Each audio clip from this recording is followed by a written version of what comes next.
அஸ்ஸலாமு அலைக்கும் வரஹ்மத்துல்லாஹி வபரகாத்துஹு.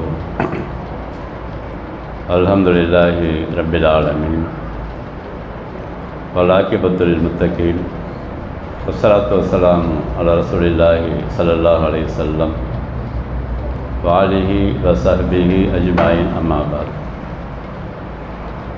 கண்ணியமிக்க எல்லாம் அல்ல அல்லாஹ் சுப்ஹானஹு வ தஆலாவின் நல்லடியார்களே, சகோதரர்களே, அல்லாஹ்வுடைய கிருபையால் நம்முடைய அக்ஸா மஸ்ஜிதில் இந்த ரமலான் மாதம் முழுவதும் தொழுகைக்கு பிறகு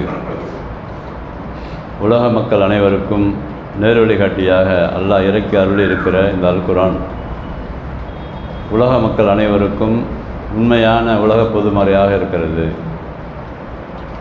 அது என்ன உண்மையான உலக பொதுமறை என்றால், இந்த அல் குர்ஆனை ஒரு முறை வாசித்து பார்த்து விட்டோம் என்று சொன்னால்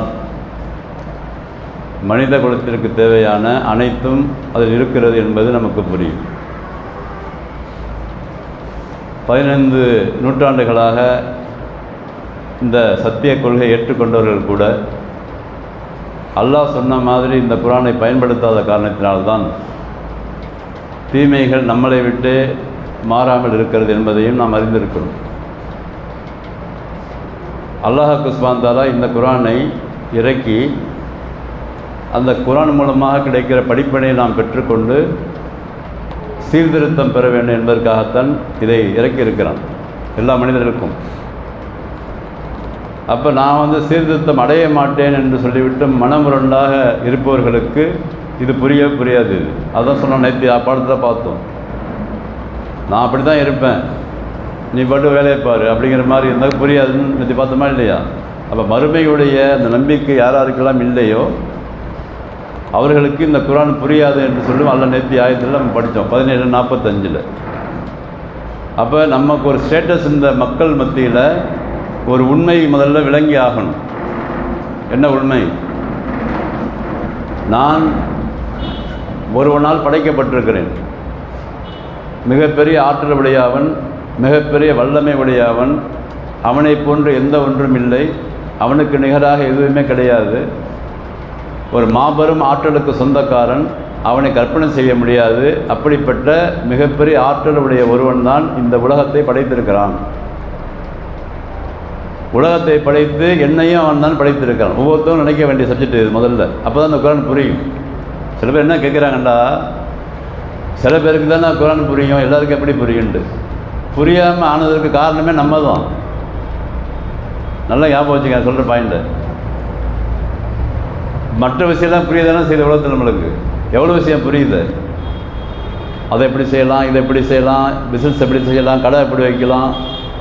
ஒரு காய்கறி விற்கிறதா கூட பிஸ்னஸ் நம்ம கடை ப்ரோக்ராம் போட்டு தானே வைக்கிறோம். எந்த இடத்துல போட்டால் ஓடுது, எப்படி அதை அடுக்கி வைக்கணும், ஒரு கடை வைக்கிற ரேக் எப்படி வைக்கிறது, அது எத்தனை ஸ்டெப்பு வச்சா கரெக்டாக இருக்கும், கஸ்டமர்ஸ் எப்படி அட்ராக்ஷன் பண்ண முடியாங்க, லைட் எப்படி உள்ளே போடுறது, வெளியே எப்படி வைக்கிறது, இதெல்லாம் தெரியுது இல்லை? அதெல்லாம் எப்படி தெரியுது? அதை விளங்குறோம் நம்ம. என்ன முதல்ல இன்சைடில் ஒரு விஷயத்தின் மூலமாக நமக்கு பலன் இருக்கிறது என்று மைண்டுக்கு கமாண்டு கொடுத்தோம்னாக்கா எல்லா வேலை செய்ய ஆரம்பிச்சிடும் மூளை. இது மூலமாக நமக்கு ப்ராஃபிட் இருக்குது. இப்போ குர்ஆன் ஓதுறதுனால என்ன ப்ராஃபிட் இருக்குது, அதை படித்து தெரிஞ்சுக்கிறவங்களுக்கு என்ன ப்ராஃபிட் இருக்குதுன்னு உள்ளே போட்டால் தானே அதுக்கு நம்ம மைண்டு வேலை செய்யும். முதல்ல குர்ஆனை ஓதி படித்தா அதன் மூலமாக என்ன கிடைக்க இருக்கிறது என்பது நம்ம விளங்கினா தான் அதுக்குள்ளே இறங்குவோம் நம்ம. அப்போ நம்ம விளங்காமல் இருந்துட்டு இப்போ புரியல புரியாதவங்களுக்கு என்ன பண்ணுறதுங்கிறதுக்கெல்லாம் அதுக்கு மருந்து கிடையாது இங்கே இந்த குர்ஆனுக்குள்ளே. அதுக்கெல்லாம் மருந்து நம்ம தான் இறங்கணும். இப்போ சாதாரண பாருங்களேன், ஒரு செல்ஃபோனில் எப்படி எல்லாம் கற்றுக்கிட்டோம் நம்ம. பச்சை அமுக்குனா கால் அட்டன் பண்ணணும், சேப்பாக இருக்குன்னா கட் பண்ணணும், செட்டிங்ஸை போய் நோண்டலாம் இல்லையா பசங்க? இன்றைக்கி நோண்டலாம், நம்மளும் நோண்டு தான் செய்கிறோம். எல்லாருக்கும் தெரியாது. எப்போ வந்துச்சு அது, எப்போ கண்டுபிடிச்சாம? அப்போ அது உள்ள இன்வால்வ் ஆகணும். என்ன செஞ்சால் அது இது ரிலே ஆகுது, எதை ஆஃப் பண்ணணும், எதை செய்யணும், எல்லாம் மைண்டு கொடுக்குறமே இல்லையா? எல்லாம் படைச்சிருக்கிறான். அப்படி முக்கியமாக அல்லாஹ் சுப்ஹானஹு வ தஆலா இந்த குர்ஆனை இறக்கியதுக்கு காரணமே மனித குலம் இதை விளங்க வேண்டும் என்பதற்கு தான். அதை முயற்சி செய்யும்போது கண்டிப்பாக அல்லாஹ் விளங்க வைப்பான். நம்ம முயற்சியை செய்யாமல் எப்படி புரியுன்னு கேட்கக்கூடாது.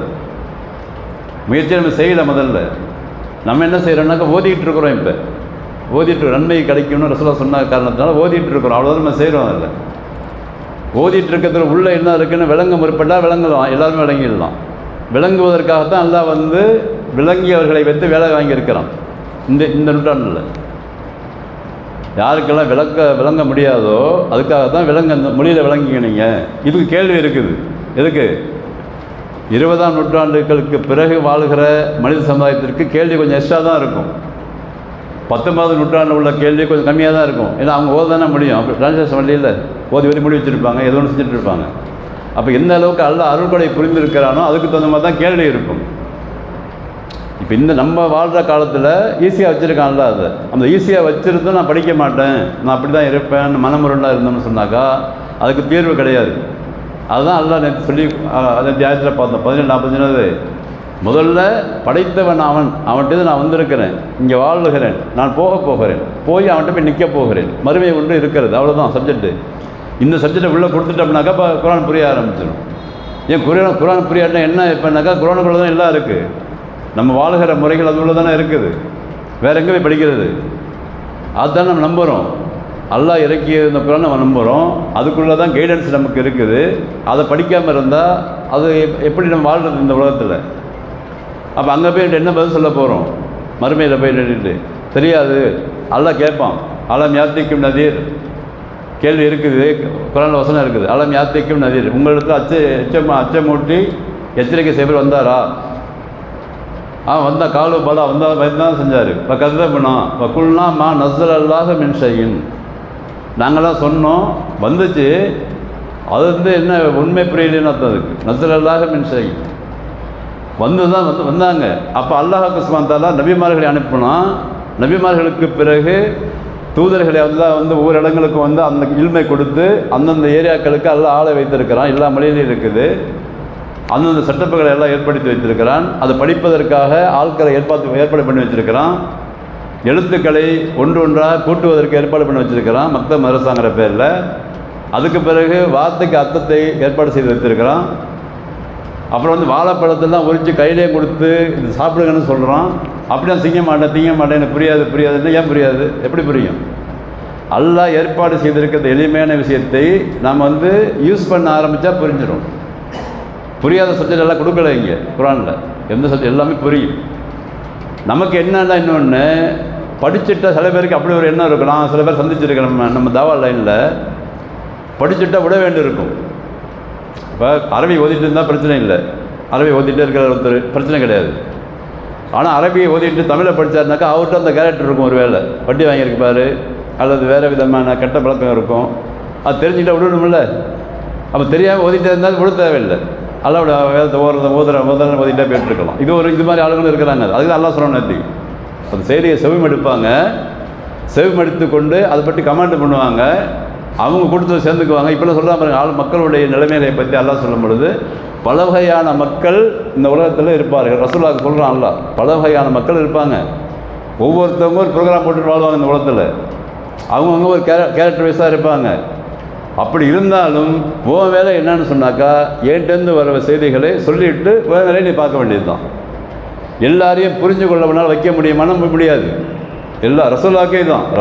ரசூலுல்லாஹ்ங்கிறது சாதாரண ஒரு இது இல்லை. அவ்வளோ பெரிய இல்மை கொடுத்து கல்வியை கொடுத்து அவர்கள் பேச்சிலேயே அல்லாஹ் சொல்கிறான், நீங்கள் பேசிக்கூட எல்லோரும் வந்துட மாட்டாங்க, நான் நாடுவேன் சில பேர்களுக்கு, அந்த உள்ளத்தில் நான் கொடுப்பேன், அவங்க தான் வருவாங்கன்னு சொல்லி அல்லாஹ் பதிவு செஞ்சுட்டு ரசூலுல்லாஹ்வோட வேலை என்னது சொல்லிக்கிட்டே இருக்க வேண்டியது தான். அப்போ ரசூலுல்லாஹ்வோட வழிமுறையில் வந்த நாம் இந்த கல்வி பெற்றவர்கள் இருப்பாங்கள்ல, அது இந்த கல்வி பெற்றவர்களோட வேலை என்னன்னாக்கா மக்கள்கிட்ட போய் சொல்லிகிட்டே இருக்க வேண்டியது தான். சப்ஜெக்டை போய் கொடுத்துடணும், நீ யூஸ் பண்ணு இல்லை யூஸ் பண்ணாமல் போ, அதை பற்றி இவங்களுக்கு கேள்வி கிடையாது. ஆனால் அவங்களுக்கு கேள்வி இருக்கும், யார்கிட்ட இந்த விஷயம் போயிடுச்சோ அவங்க நல்லா கேட்பான், உங்கள்கிட்ட செய்தி வந்ததா, புரிஞ்சிக்க சொன்னாங்களா, ஏன் புரியல, நீ புரிஞ்சிக்க மாட்டேன் நீனே இருந்தால் எப்படி? நம்ம ட்ரை பண்ணவே இல்லை. அதில் நம்ம என்ன செய்யலை, ட்ரை பண்ணவே கிடையாது. ட்ரை பண்ணாமே எனக்கு புரியாதுன்னு விட்டுட்ருக்கிறோமே தவிர, புரிய முற்பட்டால் அல்லாஹ்விடத்து துவா செஞ்சால் புரியும் என்று தான் அல்லாஹ் சொல்லுகிறான். அது வந்து மேலே தகவலாக வச்சுங்க. அடுத்தது, இந்த ரசூலுல்லாஹை பற்றி இது மாதிரி மக்கள் சொல்லும் பொழுது இன்னும் சில தகுதிகளை வந்து அல்லாஹ் சொல்கிறாங்க. 17:48 இருக்குது. உள்ளூர் கைஃப தரபூ லக்க அம்சால், நீ வந்து ஒரு சத்திய கொள்கையை மக்கள்கிட்ட சொல்கிற, அல்லாஹை பற்றி சொல்லிக் கொடுக்குற, உலக வாழ்க்கையை பற்றி சொல்லிக் கொடுக்குற, மறுமையை பற்றி சொல்லிக் கொடுக்குற. ஆனால் அவங்க என்ன பண்ணுறாங்கன்னாக்கா அதை காதில் வாங்காமல் இவன் ஒரு உதாரணம் சொல்லிக்கிட்டே உட்காந்துருக்கிறான் அப்படிங்கிறான் அல்லாஹ் இந்த ஆயத்தில். என்ன உதாரணம் என்னது? நீ சொல்கிற சப்ஜெக்டை விட்டுறாங்கப்பா, ஆனால் உனக்கு வந்து அவங்க உதாரணம் சொல்கிறாங்க. எப்படி உதாரணம்? இவர் வந்து பைத்தியக்காரு, இவர் வந்து சிகருக்காரு, அதாவது மயக்கக்கூடிய பேச்சு இருக்குது இவர்கிட்ட. இப்போ ஏதாவது சொல்லிட்டு கமெண்ட் பண்ணிட்டு இருக்கிறாங்கன்னு அர்த்தம் இருக்குது. முன்னூர் கைஃப தரபூலக்க அம்சால், உதாரணத்தை சொல்லி சொல்லி உன்னை பற்றி அவங்க விமர்சனம் பண்ணுறாங்களே தவிர நீ சொன்ன செய்தியை அவர்கள் கேட்பவர்களாக இல்லை அப்படின்னு சொல்லிட்டு அல்லாஹ் சொல்கிறான். ஃபல்லு, இவர்களெல்லாம் வழிகட்டு போய்விட்டார்கள் அப்படி சொல்லிட்டு ஃபலா யஸ்தீஊன சபீலா, இவர்கள் நேரான வழியில் வருவதற்கு ஆற்றல் பெற மாட்டார்கள். தெளிவாக அல்லாஹ் வசனம் இருக்கு பாருங்க. இதெல்லாம் வந்து யாருக்குன்னா ரசூல் ஸல்லல்லாஹு அலைஹி வஸல்லம் உள்ளத்தை வந்து உறுதிப்படுத்துகிறாங்க. ஏன்னா அவங்க வந்து ரொம்ப கவலைப்பட்டாங்க. நம்ம வந்து கொஞ்சம் கவலைப்படுறோம். இப்போ என்னென்னு வரமாட்டேங்கிறாங்களா, கேட்க மாட்டேங்கிறான்னு சொல்லி. அப்போ ரசூல் தூதருக்கு எவ்வளோ கவலை இருந்திருக்கும். அதுக்காக அல்லாஹ் வந்து மருந்து போட்டுக்கிட்டே இருக்கான் ரசூலுல்லாஹ்வுக்கு. என்னது சொன்னதை சொல்லிட்டு வேலையை பாரு, அவங்க வரமாட்டாங்க, உனக்கே உதாரணம் சொல்லிட்டு உட்காந்துருக்காங்க அப்படின்னு அந்த ஆயத்துக்கு சொன்ன செய்தி எடுக்க தயாராக இல்லை, உனக்கு உதாரணம் சொல்லிட்டு இருக்காங்க. அதனால் அவங்க வழிகட்டு போய்விட்டார்கள். ஃபலா யஸ்தீஊன சபீலா, அவர்கள் நேரான வழியின் பக்கம் வருவதற்கு எந்த சாத்தியமும் இல்லை அப்படி சொல்லிட்டு சொல்லும்போது என்ன கேட்டாங்கன்னா அவங்க திருப்பி கேட்குறாங்க, இதான் குன்னா இல்லாமல் நாங்கள்லாம் உள்ளே போட்டு புதைச்ச பிறகு எலும்பாக ஆன பிறகு ருஃபாத்தா, இன்னும் வந்து ஒன்றுமே இல்லாமல் ஆன பிறகு, அது மக்கி போன பிறகு, ருஃபாத்தானா மக்கி போன பிறகு நாங்கள் திருப்பி வந்து இன்னால மபூசுன், திருப்பி எழுப்பப்படுவோமா, ஹல்கன் ஜதீத், புதிய படைப்பாக வருவோமா. ரசூலுல்லாஹ் சொன்ன விஷயத்தை வந்து இதான் டிவைட் பண்ணி விடுறது பேச்சில். சில பேர் அந்த திறமையெல்லாம் இருக்கும், பேச்சை டிவைட் பண்ணி விட்டுறது. ரசூலுல்லாஹ் சொன்ன சத்தியத்தை ஏற்க தயாராக இல்லை, வேணும் திருப்பி அதே கேள்வி கேட்டுட்டு இருக்கான். அப்படி செத்து பண்ண பிறகு, எப்படி உள்ள அடக்கம் பண்ண பிறகு, மண் எலும்பு தின்ற பிறகு, மக்கி போன பிறகு எப்படி நான் புதுசாக வருவேன் அப்படின்னு திருப்பி அதே கேள்வி கேட்டுருக்கிறாங்கன்னு சொல்லி சொல்கிறான். அதுக்கு ரசூலுல்லாஹ் சொல்கிறான் ஒரு கோவத்தில், குல் கூனு ஹிஜாரத்தன் அவ் ஹதீதன், அது கோவத்தில் சொல்லலாம். எப்படி நான் சொன்ன பற்றி கேட்க மாட்டேங்கிற, ஒன்று நீ வந்து என்ன எடு, கல்லா மாறிடு அல்லது இருமா போயிடு. அது கோபத்தில் வர வார்த்தை. இது 17:50 வருது. எப்படி நான் சொன்னது வந்து அல்லாஹ் சொல்லுகிறான், படைத்தவன் சொல்லுகிறான் என்று சொல்லுகிறேன். நீ ஒரு கமெண்ட் பண்ணிட்டு உட்காந்துருக்கிற முதல்ல ரசூலுல்லாஹ் பற்றி, அதுக்கு பிறகு உன் மைண்டு என்ன வேலை செய்தோ அதை பற்றி அந்த கருத்தை கொண்டு புகுத்த பார்க்குற, ஏன்னா அதை நம்ப மறுக்கிற. அதனால் என்ன செய்யறீன்னு கூணு ஹிஜாரத்தன், நீ வந்து கல்லா மாறிடு அல்லது ஹதீத் இரும்பா மாறிடு. அவ் ஹல்கன் மிம்மா எக்குபுரு ஃபி சுதூரிக்கும், உன் மனசுக்குள்ளே வந்து உன்னை பற்றி பெருசாக நினச்சிட்டு இருக்கீல்ல, அது எக்பருன்னு சொன்னாக்கா இப்போ அந்த தக்கபருன்னு சொல்லுவாங்க, ஒரு பெருமை உள்ள, உன்னை பற்றி பெரிய ஆள் நினச்சிட்டு இருக்கிற இந்த உலகத்தில், அது மாதிரியாவது ஆயிடு நீனு அப்படின்னு சொல்லிட்டு ஃபச எக்கூலூன மை ஈதுனா, எங்கள் திருப்பறது யார் திருப்பி கேட்குறான். அது இவ்வளோ பேசியும் ஃபச எக்கூலூன திருப்பி கேட்குறாங்க.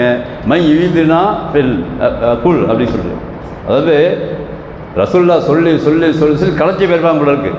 23 ஆண்டுகள் அவங்களுடைய ஒர்க்கை பார்த்தீங்கன்னா, அந்த உழைப்பை பார்த்தீங்கன்னாக்கா, சொல்ல பேச்சு கேட்காம எதிர்த்த சமுதாயம் அதிகமாக இருந்ததுனால ரசூல் ஸல்லல்லாஹு அலைஹி வஸல்லம் எல்லாம் அட்வைஸ் பண்ணி அவனுக்கு கேட்குற கேள்விக்கெல்லாம் இப்படி சொல்லு இப்படி பதில் சொல்லிகிட்டே இருக்கிறான்.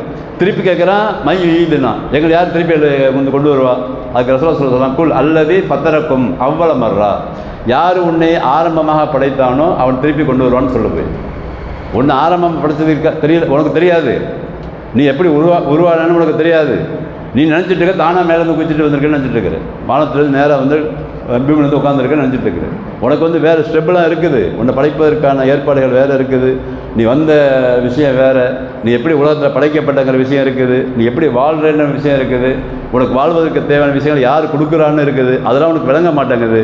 அதனால் உன்னை படைத்தவன் ஆரம்பத்தில் யார் படைத்தானோ அவன் தான் திருப்பான்னு சொல்லு. அப்படி சொன்ன பிறகும் இன்னொரு சூப்பர் இதாக போகிறான் அடுத்த ஆயத்தில். எப்படி இருக்குன்னாக்கா, ஃபஸ்ட் இவங்களூன இலைக்க ரூசகும், இப்படி செய்தியை கேட்டுகிட்டே இருப்பாங்களாம். அந்த ஆக்ஷன் கூட எல்லாம் பதிவு செய்கிறாங்க இந்த குரானில். அதான் ஆச்சரியமாக இருக்குது. தங்களுடைய அந்த கழுத்துகளை வந்து ஒரு மாதிரி கோணிக்கிட்டு பேசுவாங்க அப்படின்னா, அதுக்கு அதான் அர்த்தம். அது இன்கிலூன இலைக்க ரூசகம், அவங்க தலையை ஒரு மாதிரி நக்கல் அடிக்கிறாங்களே, இப்போ கமெண்ட் பண்ணுறாங்களே, அதை சொல்லலாம்ல. இங்கே உங்ககிட்ட வந்துட்டாங்கன்னா தலையை திருப்பி வச்சுக்கிட்டு எக்கூலோட மத்தாகுவா, திருப்பி எப்போ வராது ஒரு தலையை மாதிரி ஒரு மாதிரி அலட்சியமாக கேட்குறது. இப்படி அது எப்போ சொல்லு பார்ப்போம். அது இந்த வானம்லாம் வந்து இடிஞ்சு விழுன்னு சொல்கிற, சூரியன்லாம் வந்து அழிஞ்சுன்னு சொல்கிற, கடல் பொங்குன்னு சொல்கிறீங்கள, மறுமன்னு சொல்கிற, எப்போ வரும் சொல்லு அப்படின்னு திருப்பி ஒரு கேள்வி கேட்குறாங்க. அசா எக்கூன கரீபா, அது வந்து ரொம்ப கிட்ட இருந்தாலும் இருக்கலாம், அல்லது எப்போ வேணாலும் வரலான்னு போய் சொல்லு. ரசூலுல்லாஹ் சொல்கிறான். இதெல்லாம் எப்போ வேணாலும் வரும், அதை பற்றி நாலேஜ் வந்து எனக்கு கிடையாது. அப்போ சொல்லிட்டு அல்லாஹ் சொல்கிறான், யௌம யதுவுக்கும், அந்த நாளில் நீங்கள் எல்லோரும் அழைக்கப்படுவீர்கள். யாரை பற்றி சொல்கிறோம்? அடுத்த கடைசியாக இப்படி கமெண்ட் பண்ணுறவன், அவன் சொந்த கருத்தை ஒன்று உள்ள வச்சுட்டு பேசுகிறவன், வேறு மாதிரி பின்னாடி போய் பேசுகிறவன், அல்லது ரசூலுல்லாஹ் சொல் பேச்சு கேட்காத இருக்கிறவன், உண்மை ஏற்க மறுக்கிறவன், இவனால் தான் கண்டிப்பாக அல்லாஹ் சொல்கிறான், யௌம யதுவுக்கும், நீங்கள் எல்லோரும் அழைக்கப்படுவீர்கள். அந்த நேரத்தில் இப்போ தஸ்தஜிபூன பிஹம்திஹி, எல்லாருமே அல்லாஹ்வுடைய புகழை கொண்டு தான் எல்லாம் சொல்லுவோம். எல்லாம் அல்லாஹ் இப்போ சொல்லிட்டு தான் வருவான் அன்றைக்கி மறுமை நாளில். அல்ஹம்துலில்லாஹ் அல்ஹம்துலில்லாஹ் சொல்லிட்டு தான் எல்லாம் வருவான், எல்லா மக்களுமே. ஏன்னா அப்படி ஒரு இதை கொடுப்பாமல் இருக்கு அல்லாஹ். இந்த ஆயத்தில் அப்படி தான் வருது. இந்த நம்பர் எங்கே இருக்குனாக்கா 17:51 வருது. எல்லா மக்களுமே எவன் மறுத்தாலும் சரி, ஏற்றுக்கொண்டாலும் சரி, ஏற்காதவன் சரி, இந்த நம்ம சொன்ன வெரைட்டி சொன்னோம்ல, இந்த காஃபியர், முஸ்லிக்கு, அப்புறம் வந்து இந்த யூத கிறிஸ்தவர்கள், நம்பிக்கை இல்லாதவர்கள், நம்பிக்கை உள்ளவர்கள் எல்லாருமே அன்றைக்கி வரும்போது அழைக்கப்படும் பொழுது அல்லாஹ்வுடைய புகழை சொல்லிவிட்டு தான் வருவார்கள். தலுன்னூன லபிஸ்தும் இல்லா கலீலா, எல்லாம் நினைப்பாங்க இந்த உலக வாழ்க்கையில் கொஞ்ச நாள் தான் இந்த உலகத்தில் வாழ்ந்தோன்னு எல்லாம் நினைப்பாங்க. அன்றைக்கு அல்லாஹ்வுடைய புகழையும் சொல்வார்கள், கொஞ்ச நாள் தான் வாழ்ந்து நினச்சிட்டு வருவாங்க. அதனால் இந்த விஷயத்தில் சொல்லிவிட்டு ஒரு வேலையை பாருன்னு சொல்லி அல்லாஹ் சொல்கிறான். அடுத்து சொல்கிறான், வக்குல் லி இபாதி யக்கூலுன்னல்லதி ஹிய அஹ்சன். அதனால் மக்களிடத்தில் நீ வந்து நல்ல அழகிய முறையில் விஷயங்கள் சொல்லிக்கிட்டே இரு. நான் என்ன சொல்லிக் கொடுக்குறேனோ அதை மாதிரி சொல்லிக்கிட்டே இரு. அதனால் இவர்கள் வந்து சில பேர் கேட்பாங்க, சில பேர் கேட்க மாட்டாங்க, சில பேர் நேர்வழி அடைவாங்க, சில பேர் நேர்வழி அடைய மாட்டாங்க, சில பேர் சொந்த கருத்து வச்சுருப்பாங்க, சில பேர் சொந்தமாக நினச்சிட்டு இருப்பாங்க. அதெல்லாம் வந்து அப்படி தான் டைப்ஸாக இருப்பாங்க. அதனால் உன் வேலை என்னன்னு சொன்னாக்கா, என்கிட்டேருந்து வருகின்ற விஷயத்தை நீ முதல்ல விளங்கிக்கணும். அது சந்தேகம் உனக்கு இருந்துடக்கூடாது. சந்தேகம் இல்லாமல் முழுமையாக நீ நம்பணும். அந்த விஷயத்தை நீ வந்து மக்கள்கிட்ட சொல்லிக்கிட்டே இருக்கணும். கண்டிப்பாக யாருக்கு அந்த விஷயத்தை வந்து போட வேண்டுமோ, யாருடைய காதில் வந்து அந்த அடப்பு இல்லையோ, இதயத்தில் யாருக்கு வந்து மூடி இல்லையோ, யாருடைய அந்த பார்வை சரியாக இருக்கிறதோ, நான் யாருக்கு நாடு இருக்கிறேனோ அவர்களாம் வந்து கொண்டு இருப்பார்கள்.